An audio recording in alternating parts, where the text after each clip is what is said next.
Hello दोस्तों, welcome back to our channel. तो जैसा कि हमने पिछले एपिसोड में देखा था, वांग लिन की सोल पूरी तरह से ली यंग की बॉडी के अंदर चली गई थी और ऐसा होते ही एक्स्ट्रा ट्रायल बैटलफील्ड में मौजूद वांग लिन की कॉन्शियसनेस एनर्जी के टुकड़े वापस उसके पास आने लगते हैं और यहीं से नेक्स्ट एपिसोड की शुरुआत होती है, जहां वांग लिन के उस स्पेस क्रैक से बाहर आने की वजह से पूरे एक्स्ट्रा ट्रायल बैटलफील्ड का बैलेंस बिगड़ गया था। और तभी अचानक ही वहाँ पे जू हाओ और गी यंग के सामने एक स्पेस क्रैक ओपन होता है जो उन दोनों को अपने अंदर खींचने लगा था। ये देखकर वो दोनों वहाँ से भागने की कोशिश तो बहुत ज्यादा करते हैं, लेकिन जू हाओ का बैलेंस यहाँ पे बिगड़ जाता है और वो उस स्पेस क्रैक के अंदर गिरने ही वाला था कि तभी गी यंग ने अपनी स्पिरिचुअल एनर्जी का यूज करते हुए यहाँ पे किसी तरह से जू हाओ को भी गिरने से बचा लिया था। पर गी यंग भी यहाँ पे ज्यादा देर खुद को नहीं संभाल पाता और वो सीधा जू हाओ समेत उसी स्पेस क्रैक के अंदर जा गिरता है और उन दोनों के साथ साथ वहाँ से गुजर रहा एक और लड़का भी उस स्पेस क्रैक के अंदर चला गया था। वहीं दूसरी तरफ अब एक्स्ट्रा ट्रायल बैटलफील्ड में आए हुए सभी कल्टिवेटर्स बहुत ज्यादा डर चुके थे, क्योंकि एक्स्ट्रा ट्रायल बैटलफील्ड अब धीरे धीरे टूट रहा था और अचानक ही वहाँ पे जगह जगह पे स्पेस क्रैक ओपन होने लगे थे और अब उन स्पेस क्रैक से वो वर्निंग सोल्स भी बाहर आने लगी थी, जिन्होंने वहाँ आते ही एक्स्ट्रा ट्रायल बैटलफील्ड में चारों तरफ तबाही मचाना शुरू कर दी थी। वहीं दूसरी तरफ हम वांग लिन को देखते हैं, जिसने अब यहाँ पे पूरी तरह से अपनी डिवाइन कॉन्शियसनेस एनर्जी को रिफाइन कर लिया था, जिसकी वजह से यहाँ पे उसे बहुत ही ज्यादा पावरफुल डिवाइन ऑरा भी निकलने लगा था। और उसी के साथ साथ वांग लिन को यहाँ पे ली यंग की सारी यादें भी मिल जाती हैं और ली यंग की यादों से वांग लिन को पता चलता है कि इस लड़के का नाम ली यंग है, जो कि फायर बर्निंग किंगडम से है। और उसी के साथ वांग लिन को यहाँ पे यह भी पता चल गया था कि वो टेलीपोर्टेशन एरिया 3 दिन बाद ओपन होने वाला है। और अभी वांग लिन यहाँ पे बैठे ये सब सोच ही रहा था कि तभी वहाँ पे मौजूद कुछ वर्निंग सोल्स उसके ऊपर अटैक करने के लिए आगे बढ़ती है, जिन्हें वांग लिन ने यहाँ पे अपनी डिवाइन कॉन्शियसनेस एनर्जी का यूज करते हुए सभी को खत्म कर दिया था। और तभी वहाँ पे वो दूसरी डिवाइन सोल भी वांग लिन के पास आते हुए उससे कहता है, दोस्त मैंने ये कभी नहीं सोचा था कि तुम असल में उस बैरियर को तोड़ के दिखाओगे और मेरी तरह यहाँ पे 2 और ओल्ड सोल्स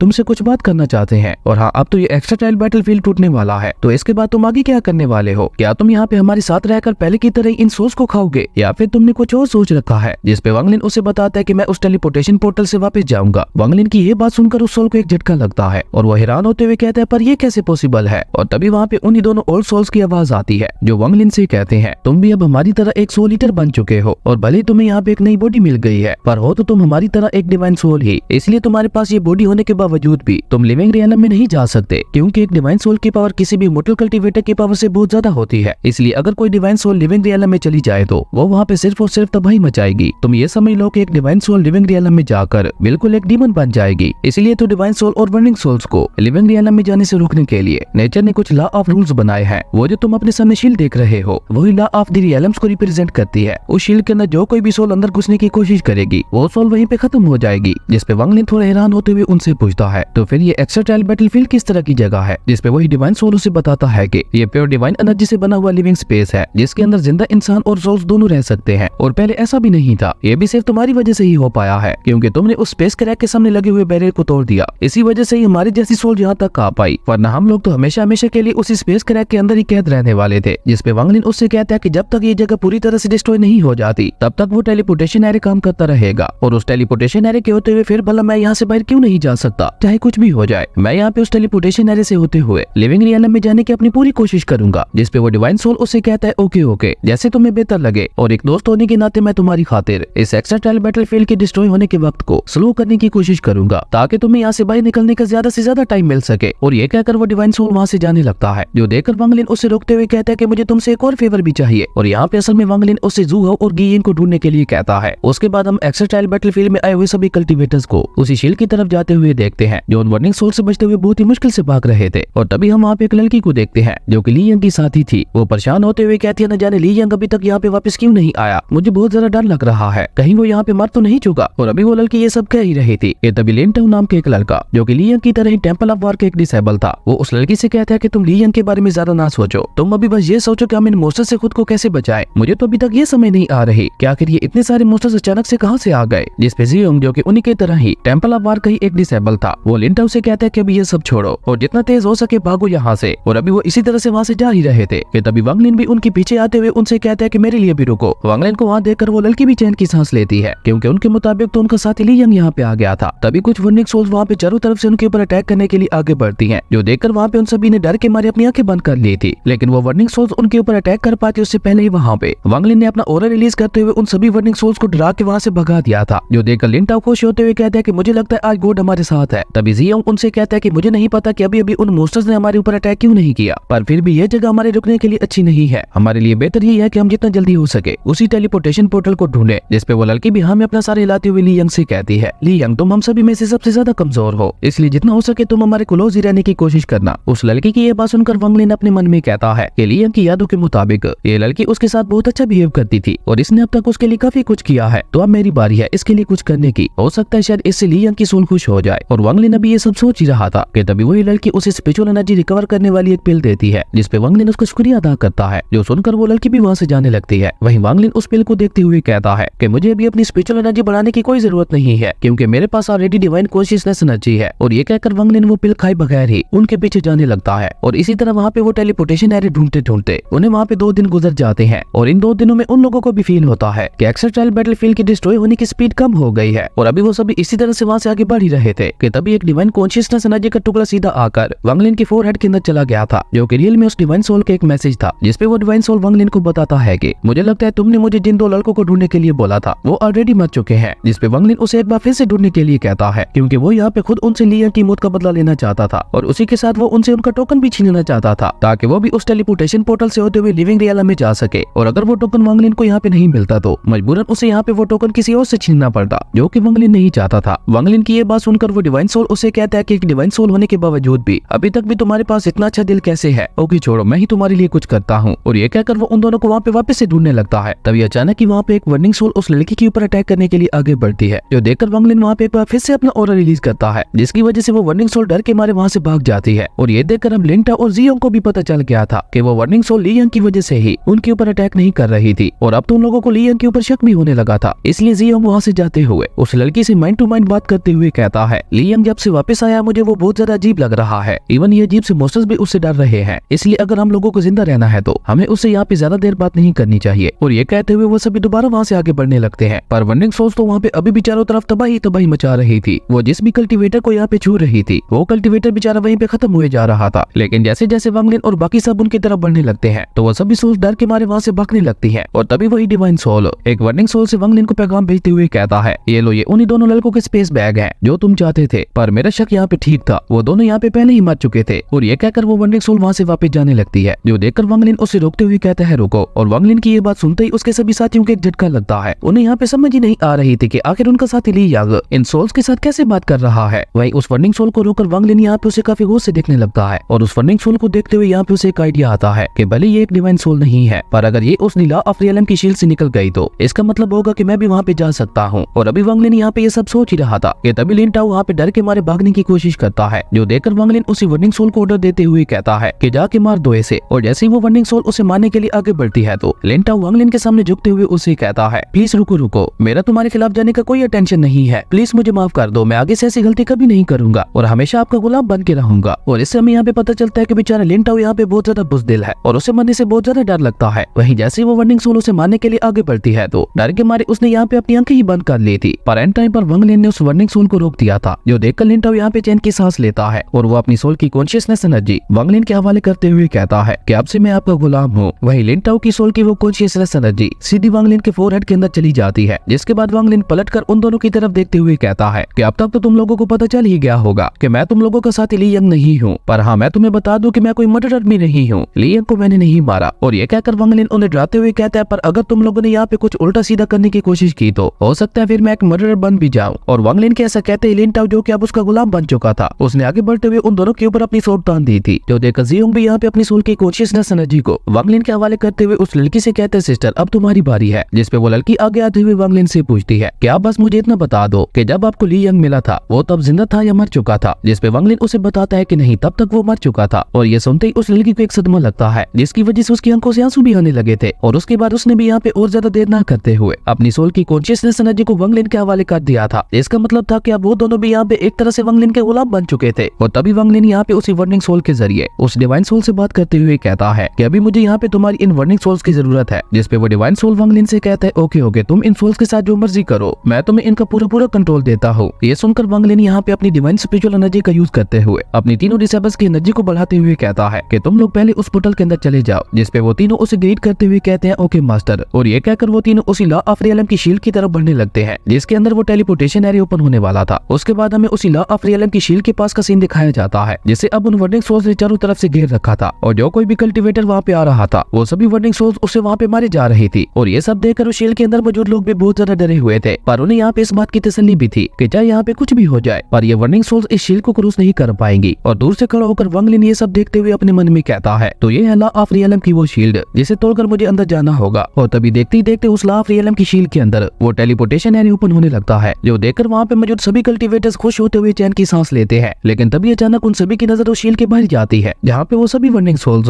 वांगलिन के उन तीनों डिसेबल्स को रास्ता देते हुए इधर उधर होने लगती हैं, जो देखकर वहाँ पे मौजूद किसी भी कल्टीवेटर को कुछ भी समझ नहीं आ रहा था कि आखिर ये वंडिंग सोल्स उन तीनों कल्टीवेटर से कैसे डर रही है। और तभी देखते ही देखते वहाँ पे वो तीनों भी उस शील्ड के अंदर आ गए थे, जो देखकर वांगलिन यहाँ पे एक वंडिंग सोल को उस शील्ड के अंदर भेजने की कोशिश करता है। लेकिन जैसे ही वो वंडिंग सोल उस शील्ड के साथ टकराती है तो वो वहीं पे डिस्ट्रॉय हो गई थी, जो देखकर वहाँ पे मौजूद कल्टीवेटर्स को एक बार फिर से झटका लगता है और वो सभी हैरान होते हुए कहते हैं कि आखिर ये मोस्टर्स खुद को ही क्यों मार रहे हैं। तभी वो डिवाइन सोल यहाँ पे वांगलिन से माइंड टू माइंड बात करते हुए उससे कहता है, तुम्हारा ये मेथड काम नहीं करने वाला, क्योंकि ये शील्ड स्पेशल बायो स्पीशीज के लिए बनी हुई है और जो कोई भी सोल इसके अंदर जाने की कोशिश करेगी वो वहीं पे खत्म हो जाएगी। जिसपे वांगलिन को थोड़ा गुस्सा आता है और उसने अचानक ही वहाँ पे काफी सारी वंडिंग सोल से उस शील्ड के ऊपर अटैक कर दिया था, लेकिन वो सभी वंडिंग सोल उस शील्ड से टकराते ही वहीं पे खत्म हो गई थी। और ये सब वांगलिन यहाँ पे काफी गौर से देख रहा था कि जब भी कोई सोल उस शील्ड से टकराती है तो उस शील्ड से एक ब्लैक कोरा निकलता है, और मुझे लगता है यही ब्लैक कोरा ही लॉ ऑफ रियलम है जो कि इन वंडिंग सोल्स को अंदर जाने से रोक रहा है। और ये सोचकर वांगलिन ने अब की बार हजारों वंडिंग सोल से उस शील्ड के ऊपर अटैक कर दिया था, जो देखकर तो बेचारे अंदर वाले कल्टीवेटर्स भी डर गए थे। लेकिन उन हजारों में से कोई एक सिंगल वंडिंग सोल भी उस शील्ड को पार नहीं कर पाती और वो सभी उस शील्ड से टकराते ही वहीं पे डिस्ट्रॉय हुए जा रही थी, जो देखकर वांगलिन को यहाँ पे एक आइडिया आता है और वो अचानक ही वहाँ पे मौजूद एक वंडिंग सोल के अंदर अपनी कॉन्शियसनेस एनर्जी डाल देता है और उसके बाद वो उस सोल को दोबारा उस शील्ड की तरफ भेजता है। और ये सोल वाकई उस शील्ड को क्रॉस करते हुए अंदर चली गई थी और अंदर जाते ही उसने वहाँ पे 2-3 कल्टीवेटर्स को भी निपटा दिया था, पर वो ब्लैक कोरा उसे दोबारा वहाँ से घसीटते हुए बाहर ले आता है और बाहर आते ही वो सोल वहीं पे आके डिस्ट्रॉय हो गई थी। और ये देखकर वांगलिन थोड़ा खुश होते हुए कहता है, तो इसका मतलब है मेरा शक सही था, मेरी डिवाइन कॉन्शियसनेस एनर्जी को उस लॉ ऑफ रियलम का ब्लैक कोरा भी नहीं रोक पा रहा। और ये सोचकर वांगलिन यहाँ पे पूरी तरह से उस ब्लैक कोरा को चेक करने के लिए एक के बाद एक अपनी कॉन्शियसनेस एनर्जी के टुकड़े उस शील्ड के अंदर भेजने लगता है। और ये सब देखते हुए वांगलिन को यहाँ पे आइडिया हो गया था कि वो कैसे शील्ड के अंदर जा सकता है। उसे बस यहाँ पे एक ऐसे आर्मर की जरूरत थी जिसके अंदर उसकी डिवाइन कॉन्शियसनेस की एनर्जी हो। और तभी वो डिवाइन सोल दोबारा यहाँ पे वांगलिन से माइंड टू माइंड बात करते हुए कहता है, दोस्त ये तुम क्या कर रहे हो, वो ब्लैक कोरा यहाँ पे तुम्हारी सोल को डैमेज कर रहा है और अगर ऐसे ही चलता रहा तो देखते ही देखते सिर्फ थोड़ी ही देर में तुम्हारी सोल पूरी तरह से डैमेज हो जाएगी, जिसके बाद तुम यहाँ से बच जाने की तो छोड़ो, यहाँ पे भी नहीं सर्वाइव कर पाओगे। जिसपे वांगलिन भी उसे कहता है कि तुम फिक्र ना करो, मुझे यहाँ से बाहर निकलने का आइडिया मिल गया है। और ये कहकर वो जू और गी के स्पेस बैग को यहाँ पे बाहर निकालता है, जिनसे वो हाई लेवल के क्रिस्टल्स को बाहर निकालते हुए उनसे अपनी डिवाइन कॉन्शियसनेस एनर्जी का यूज करते हुए एक आर्मर बनाता है। और उसके बाद वांगलिन ने यहाँ पे अपनी डिवाइन कॉन्शियसनेस एनर्जी से बने हुए उस आर्मर को अपने चारों तरफ लपेट लिया था। और तभी उसी वक्त वो टेलीपोर्टेशन एरिया भी वहाँ पे एक्टिवेट हो जाता है, जिससे वहाँ पे मौजूद सभी कल्टीवेटर्स वहाँ पे अपने अपने टोकन्स का यूज करते हुए वापस अपनी दुनिया यानी लिविंग रियलम में जाने लगते हैं। पर वांगलिन के वो तीनों डिसेबल्स अभी भी वहीं पे रुके हुए थे, जो देखकर वांगलिन माइंड टू माइंड बात करते हुए उन्हें ऑर्डर देता है कि तुम तीनों भी यहाँ पे अपने अपने टोकन्स का यूज करते हुए वापस लिविंग रियलम में चले जाओ। जिसपे वो तीनों भी वहाँ पे वांगलिन को ग्रीट करते हुए वहाँ से चले जाते हैं, जो देखकर वांगलिन भी यहाँ पे उस लॉ ऑफ रियलम की शील्ड की तरफ बढ़ने लगता है। और वांगलिन को वहाँ से जाते हुए देखकर वो तीनों डिवाइन सोल्स भी वहाँ पे आ गई थी, जो कि वांगलिन को वहाँ से जाते हुए दिखने लगते हैं। पर जैसे ही वांगलिन उस शील्ड के पास जाता है तो उस शील्ड के अंदर मौजूद उस लॉ ऑफ रियलम के ब्लैक कोरा ने बाहर आते हुए वांगलिन के ऊपर अटैक करना शुरू कर दिया था। पर वांगलिन भी यहाँ पे अपनी स्पीड का यूज करते हुए बहुत ही तेजी से मूव करते हुए उससे बचने लगता है। पर एक टाइम पर उस ब्लैक कोरा ने दोनों तरफ से वांगलिन के ऊपर अटैक कर दिया था और इस बार वांगलिन भी उस ब्लैक कोरा के अटैक से नहीं बच पाता, जिसकी वजह से यहाँ पे उस ब्लैक कोरा ने वांगलिन को पूरी तरह से अपने अंदर जकड़ लिया था, जो देखकर वांगलिन भी यहाँ पे अपने उसी डिवाइन कॉन्शियसनेस एनर्जी से बने हुए आर्मर का यूज करते हुए दोबारा वहाँ से भागने लगता है। पर इस सब में अब धीरे धीरे उसके आर्मर के ऊपर क्रैक्स भी आने लगे थे, लेकिन इस सब को इग्नोर करता हुआ वांगलिन सीधा उसी शील्ड के अंदर चला गया था, जहाँ जाते ही वो अपने टेलीपोर्टेशन टोकन का यूज करते हुए वहाँ से टेलीपोर्ट होने की कोशिश करता है। पर वो ब्लैक कोरा भी यहाँ पे एक बार फिर से उसे चारों तरफ से जकड़ते हुए उसे वहाँ से टेलीपोर्ट होने से रुकने लगता है। पर वांगलिन ने भी आज यहाँ पे ठान ली थी कि चाहे कुछ भी हो जाए वो वापस लिविंग रियलम में जाके रहेगा, इसलिए वो यहाँ पे अपनी टेलीपोर्टेशन टोकन की पावर को एक्टिवेट करते हुए कहता है, मैं ऑलरेडी एक बार मर चुका हूँ, पर इस बार चाहे कुछ भी हो जाए मैं यहाँ पे इतनी आसानी से नहीं मरने वाला। और ये कहकर वांगलिन यहाँ पे अपनी फुल पावर का यूज करते हुए वहाँ से टेलीपोर्ट होने की कोशिश करने लगता है। वहीं वो ब्लैक कोरा भी उसे यहाँ पे रुकने का अपना पूरा दम लगा रहा था और इतनी ज्यादा फोर्स की वजह से यहाँ पे वांगलिन के मुंह से ब्लड भी निकलने लगा था, लेकिन उसके बावजूद भी वांगलिन यहाँ पे हार नहीं मानता। वो यहाँ पे अपना पूरा दम लगाकर नेचर के रूल्स को तोड़ते हुए वहाँ से टेलीपोर्ट हो गया था, जो देखकर वहाँ पे मौजूद उन तीनों डिवाइन सोल्स को भी एक झटका लगता है और वो तीनों यहाँ पे हैरान होते हुए कहते हैं कि यकीन नहीं हो रहा कि वो वाकई यहाँ पे लॉ ऑफ रियलम के रूल्स को तोड़ते हुए लिविंग रियलम में चला गया है। जिसपे वो जूनियर डिवाइन सोल उनसे पूछता है, पर लिविंग रियलम में जाने के बाद वो फिर भी एक सोल ईटर ही रहेगा या फिर चेंज हो जाएगा। जिसपे वो सीनियर डिवाइन सोल उसे बताती है कि उसकी सोल डिवोरिंग का नेचर यहीं पे रह गया है, पर हाँ उसकी डिवाइन कॉन्शियसनेस एनर्जी अभी भी उसके पास है, जिसको पूरी तरह से रिफाइन करने के बाद